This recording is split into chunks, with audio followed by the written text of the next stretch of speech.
รายการใต้สันติสุข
สวัสดีค่ะนำคุณผู้ฟังเข้าสู่รายการใต้สันติสุขทุกวันศุกร์สวทลำปางวิทยุกระจายเสียงแห่งประเทศไทย FM 97 เมกะเฮิรตซ์ค่ะกับการประชาสัมพันธ์ให้กับคนนอกพื้นที่ได้รับรู้ข้อมูลข่าวสารของจังหวัดชายแดนใต้นะคะวันนี้ค่ะรายการใต้สันติสุขมีเรื่องราวดีๆนำสู่คุณผู้ฟังในช่วงของรายการค่ะประกาศจุฬาราชมนตรีเรื่องของการดูดวงจันทร์เพื่อกำหนดวันที่1เดือนสวานอีดินฟิสตรีฮิจเราะห์ศักราช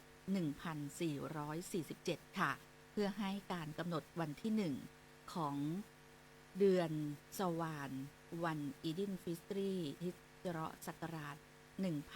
1447 เป็นไปด้วยความเรียบร้อยจึงประกาศให้พี่น้องชาวไทยมุสลิมทั่วประเทศดูดวงจันทร์ในวันพฤหัสบดีที่ 19 มีนาคม พุทธศักราช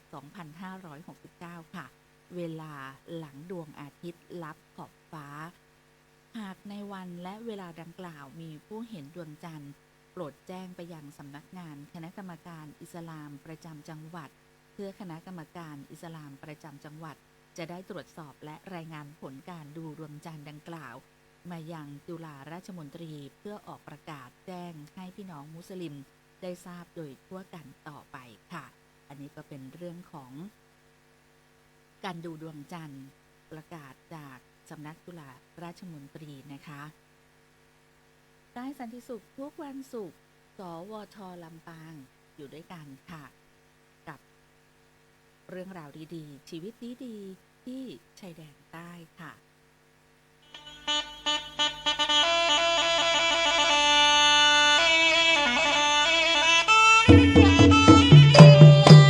ชีวิตดีๆที่ชายแดนใต้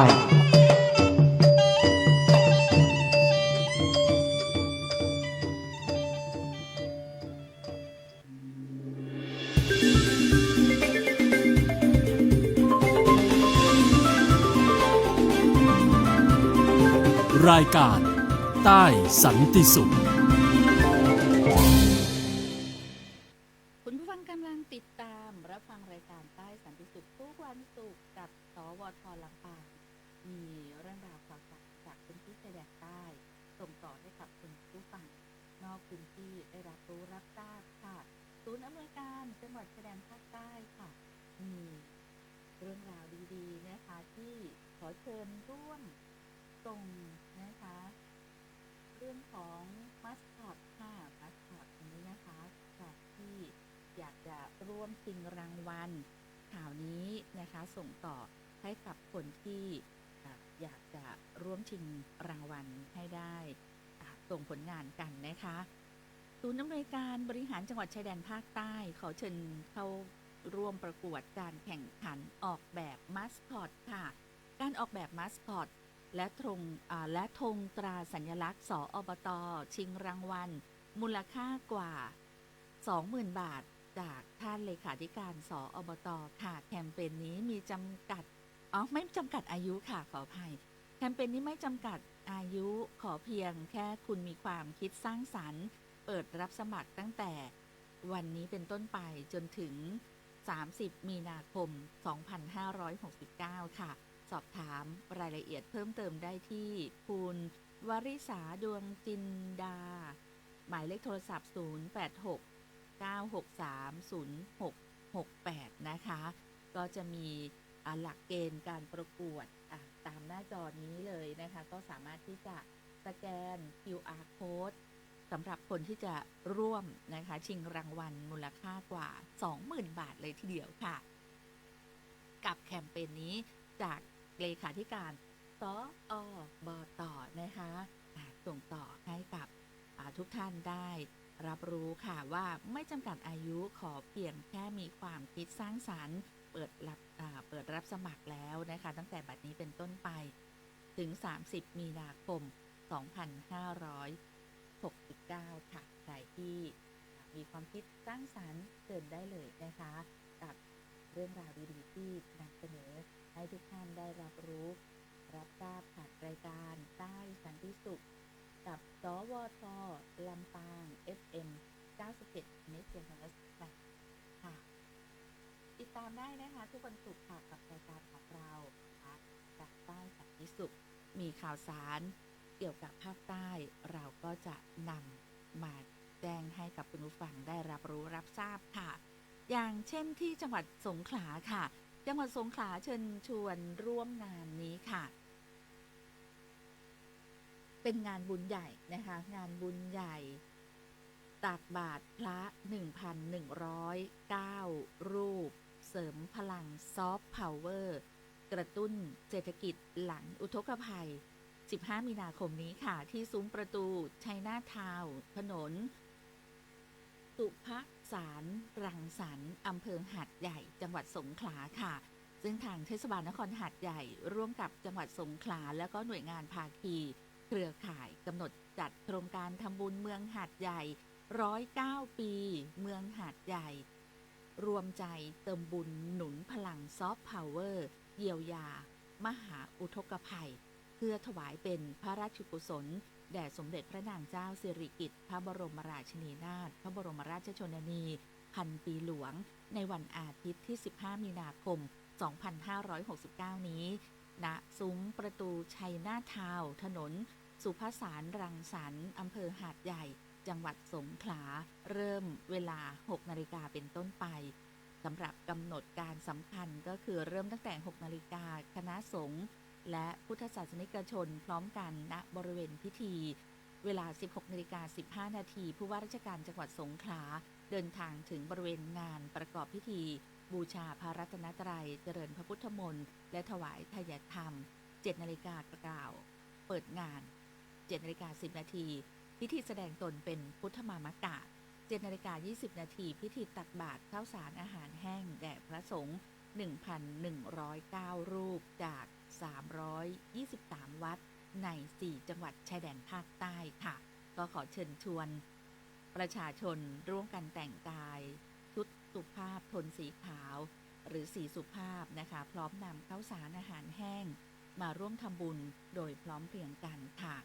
ในวันที่ 15 มีนาคม 2569 ค่ะสำหรับการตักบาตรพระ 1,109 รูปข้าวสารอาหารแห้งทำบุญเมืองหาดใหญ่ค่ะ109 ปีเมืองหาดใหญ่รวมใจเติมบุญหนุนพลังซอฟต์พาวเวอร์เยียวยามหาอุทกภัยค่ะ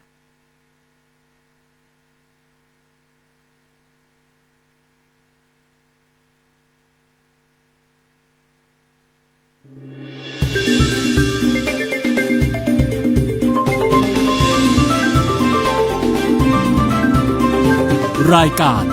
ใต้สันติสุข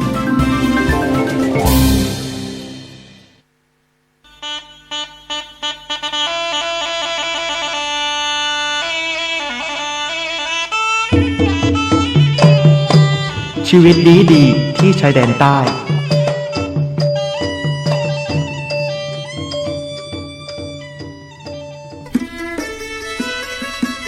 เข้าใจเข้าถึงพัฒนาปรัชญาเศรษฐกิจพอเพียงพัฒนาคุณภาพชีวิตจังหวัดชายแดนใต้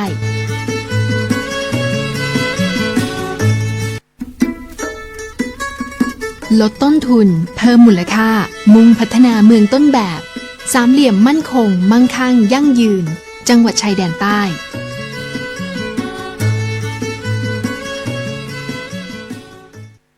คุณผู้ฟังกำลังติดตามรับฟังรายการใต้สันติสุขทุกวันศุกร์กับสวท.ลำปางค่ะข้อมูลข่าวสารจากพื้นที่จังหวัดชายแดนใต้ส่งต่อให้กับคนนอกพื้นที่ได้รับรู้รับทราบผ่านรายการของเราค่ะติดตามได้นะคะในรายการใต้สันติสุขกับสวท.ลำปางค่ะเจ้าหน้าที่สถานทูตไทยนำคนไทยออกจากบาเรลมาขึ้นเครื่องบินที่ซาอุดิอาระเบียกลับถึงไทยเรียบร้อยนะคะทางด้านนายมานะชัยวัฒนาวงศารัตน์อัครราชทูตที่ปรึกษาสถานเอกอัครราชทูตไทยประจำบาห์เรนได้นำคนไทยจำนวน 9 คนค่ะเดินทางข้ามแดนสะพานเชื่อมระหว่างบาห์เรนกับซาอุดิอาระเบียเพื่อขึ้นเครื่องบินที่ท่าอากาศยานนานาชาติดัมมัมและเปลี่ยนเครื่องที่ท่าอากาศยานกรุงริยาดกลับประเทศไทยโดยในจำนวนทั้งหมดนี้7 คนจะเดินทางด้วยสายการบินซาอุดีเที่ยวบินที่ SV 846ถึงท่าอากาศยานสุวรรณภูมิเรียบร้อยแล้วนะคะก็คือ 5 มีนาคม 13:40 นาทีเจ้าหน้าที่สถานทูตไทยประจำบาห์เรนนำคนไทยออกจากบาห์เรนมาถึงเครื่องบินที่ซาอุดิอาระเบียกลับถึงไทยเมื่อวันที่ 5 มีนาคม 2569 นะคะซึ่ง การเดินทางในช่วงเวลาดังกล่าวนะคะในขณะที่ทางท่านอุปทูตรักษาราชการสถานเอกอัครราชทูตณกรุงริยาดก็ได้มอบหมายให้ทางนายธนิตลอยพิมายอัครราชทูตที่ปรึกษาฝ่ายแรงงานพร้อมด้วยนายมูฮัมหมัดอิฟฟาดีเพื่ออำนวยความสะดวกให้แก่สถานเอกอัครราชทูตณกรุง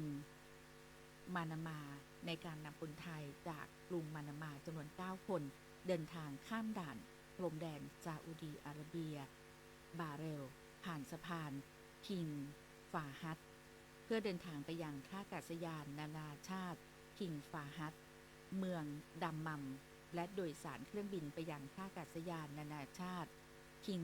คอลิดกรุงริยาดเพื่อต่อเครื่องเดินทางกลับไปยังประเทศไทยโดยสถานเอกอัครราชทูตณกรุงริยาดได้ให้การดูแลและอำนวยความสะดวกแก่คนไทยดังกล่าวอย่างใกล้ชิดเพื่อให้การเดินทางกลับประเทศไทยเป็นไปด้วยความเรียบร้อยและปลอดภัยในโอกาสเดียวกันด้านนายธนิตได้นำทีมกงศูนย์สถานเอกอัครราชทูตสำรวจสถานที่บริเวณเมืองดัมมามและเมืองอันโคบาเพื่อเตรียมความพร้อมในการใช้เป็นพื้นที่อพยพสำหรับคนไทยที่อาศัยอยู่ในกลุ่มประเทศ GCC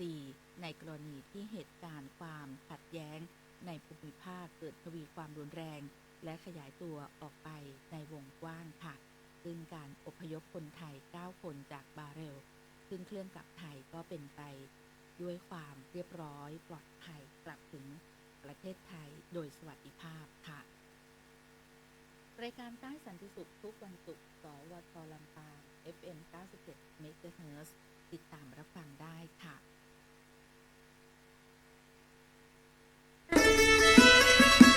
เข้าใจเข้าถึงพัฒนาปรัชญาเศรษฐกิจพอเพียงพัฒนาคุณภาพชีวิตจังหวัดชายแดนใต้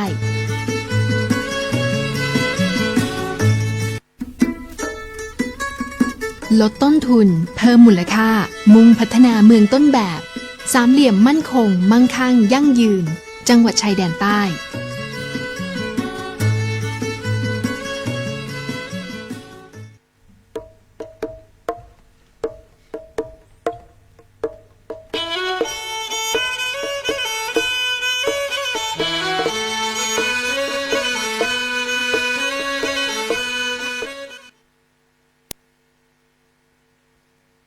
กำลังติดตามรับฟังรายการใต้สันติสุขทุกวันศุกร์กับสวทลำปางค่ะที่บริเวณศาลเจ้าเล้งจูเกียงหรือว่าศาลเจ้าแม่ลิ้มก่อเหนี่ยวนะคะจังหวัดปัตตานีเต็มไปด้วยความคึกคักแห่งพลังความศรัทธานะคะในค่ำคืนที่ถือว่าเป็นไฮไลท์เป็นงานประจำปีที่แสดงความกตัญญูนะคะในเทศกาลท่องเที่ยวของปัตตานีซึ่งไฮไลท์สำคัญนี่เป็นวินาทีที่ทุกคนรอคอยในงานเทศกาลท่องเที่ยวปัตตานีอาเซียนกตัญญูคู่ฟ้ามหาสมโภชเจ้าแม่ลิ้มก่อเหนี่ยวประจำปี 2569 นั่นคือพิธีลุยไฟอันศักดิ์สิทธิ์นั่นเองนะคะซึ่งหลายคนอาจจะเคยติดตามข่าวสารในเรื่องของพิธีลุยไฟแต่บางท่านเนี่ยอาจจะไม่เคยนะคะไม่เคยว่าพิธีนี้มีความศักดิ์สิทธิ์ยังไงแล้วก็ในส่วนของจังหวัดปัตตานีให้ความสำคัญกับงานนี้จัดเป็นเทศกาลประจำปีเลยนะคะก็สามารถที่จะติดตามได้ค่ะในการใต้สันติสุขก็จะนำเสนอผลให้ฟังค่ะว่าพิธีดังกล่าวนี้ค่ะจัดขึ้น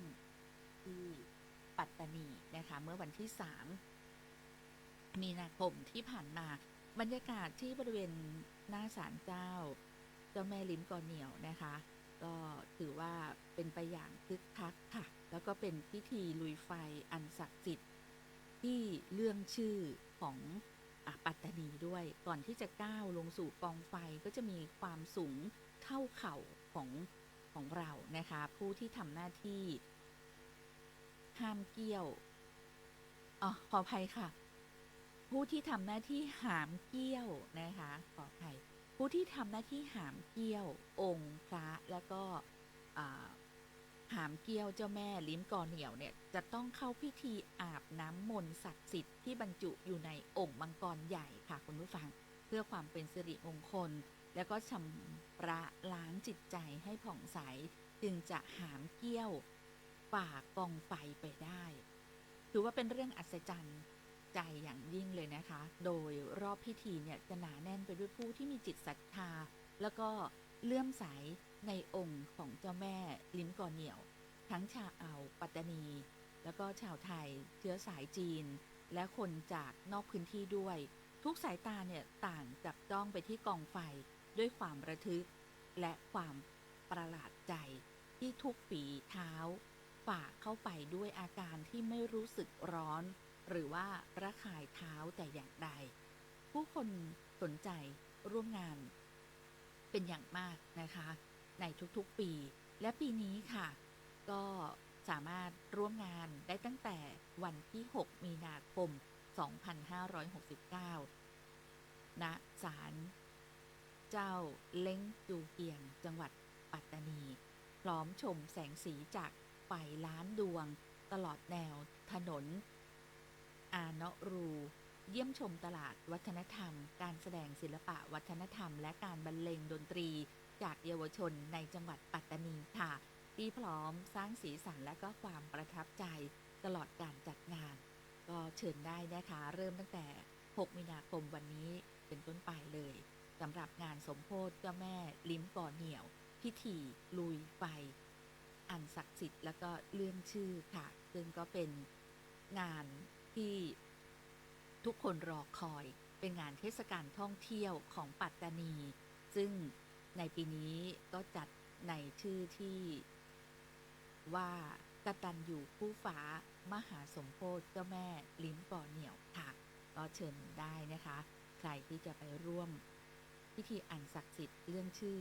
ก็ที่ปัตตานีได้เลยค่ะรายการใต้สันติสุขทุกวันศุกร์เวลาหมดเวลาพบกันใหม่ในครั้งต่อไปสำหรับวันนี้สวัสดีค่ะเสนอข่าวต้นชั่วโมงรู้เร็วรู้จริงกับ